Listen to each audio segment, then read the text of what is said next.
ABC Listen. Podcasts, radio, news, music and more. A warning, this next story does discuss suicide. The apparent suicide of a 10-year-old boy in Perth earlier this month has shone a spotlight on the number of Indigenous children placed in state care. The 10-year-old had been taken from his family 4 years ago after West Australian authorities assessed his parents as incapable of caring for him and 3 other siblings. More than 22,000 Indigenous children are currently in and out of home care in Australia, and Aboriginal and Torres Strait Islander children are 10.5 times more likely to be taken away than non-Indigenous children.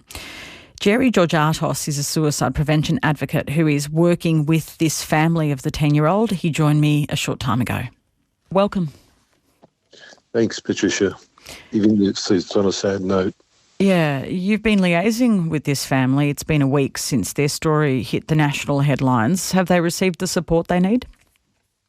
Well, we've been supporting them every day since they came to our attention, which was the very next morning after the sad, tragic passing of their young one.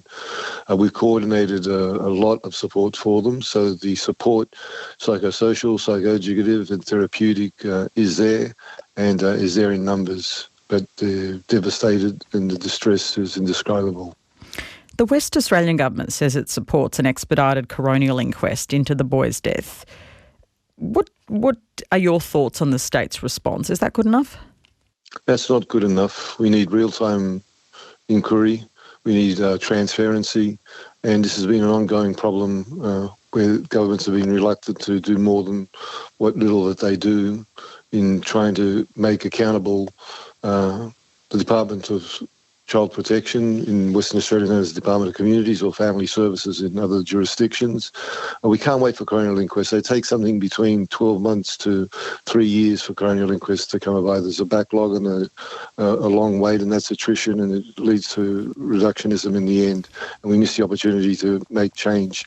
At this stage, I'm calling for, because we don't get to hear what they've got to say. I've heard a lot of what they've got to say, but I've heard it from the side of the family, and and some of it from the Department of Child Protection itself, but there are other parties involved.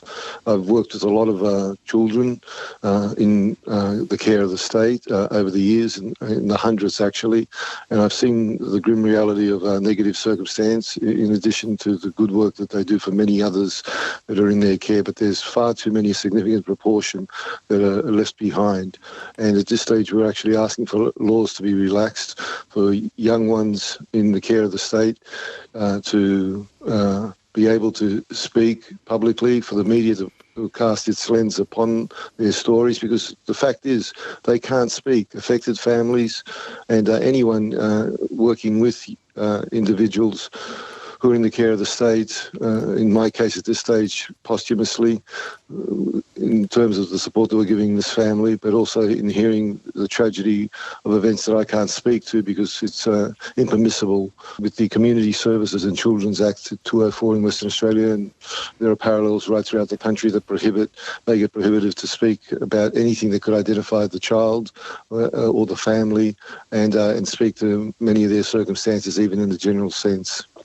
Sadly, this is not the first time a 10-year-old child has taken their own life in Western Australia. The same thing happened in 2016. In 2019, the WA State Coroner handed 86 recommendations to the state government. Do you believe the system has changed since then? That 10-year-old in 2016, I was part of the post-vention response.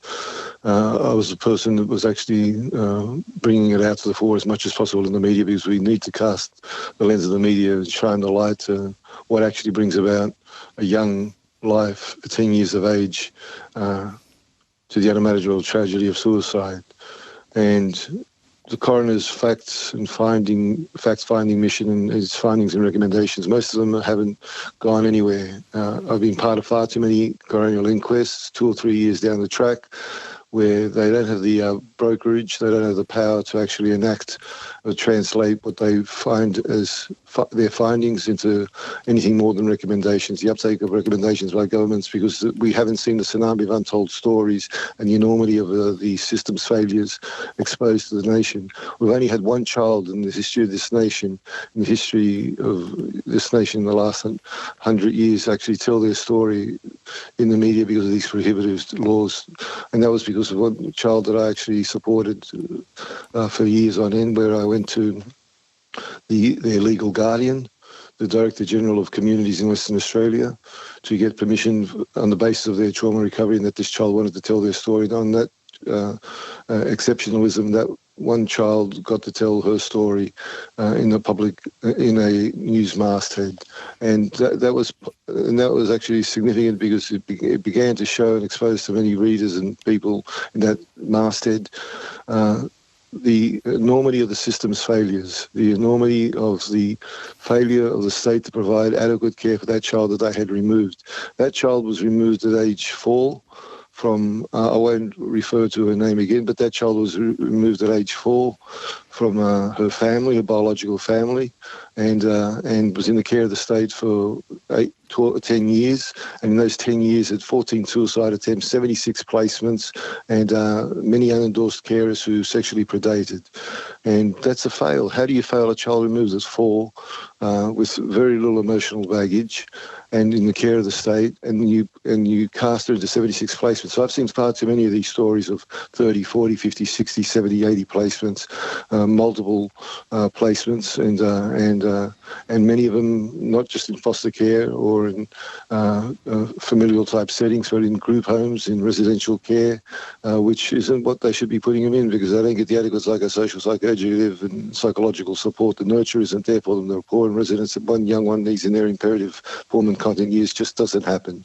And if you're going to remove them, put them in a circumstance that's even worse than what they were removed from, well, then you shouldn't be removing them in the first place. And the nation needs to know this, because without the nation knowing, without public consciousness, we can't shift governments into making change. So you're saying that you cannot actually establish a case for change because of the gags, because these people can't talk, so no one can escalate this.